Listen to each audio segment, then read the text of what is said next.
On peut parler des spiritueux. Rémy Cointreau a confirmé ses objectifs annuels et on constate un dynamisme de ses ventes de cognac aux États-Unis et en Chine. Je ne sais pas si c'est parce que pour oublier la pandémie que les gens boivent du cognac ou si c'est parce qu'ils sont confinés dans le monde qu'ils ont plus de temps pour boire des spiritueux. Mais alors si on regarde les ventes de cognac, plus 33% au troisième trimestre. Vous aimez le cognac, Antoine, vous ?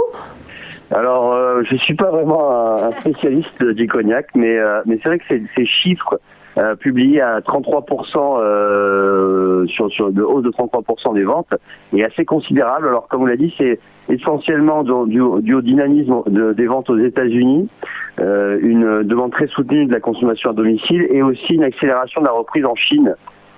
Puisque la Chine, on a eu un déconfinement avec la majorité des restaurants et des bars qui ont été ouverts, et donc ça a tiré vraiment les ventes de cognac, mais également de whisky, hein, Rémy Martin, qui est sa principale marque de whisky.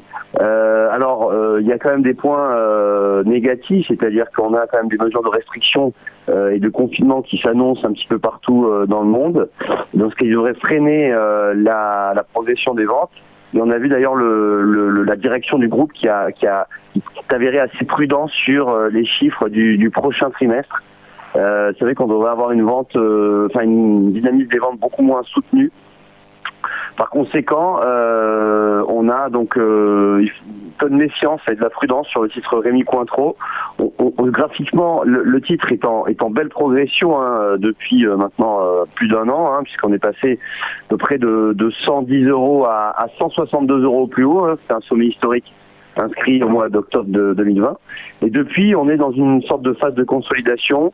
On a testé à plusieurs reprises le support à 141 € et là on essaie de rebondir dessus, mais on sent un peu de prudence sur ce titre Rémy Cointreau.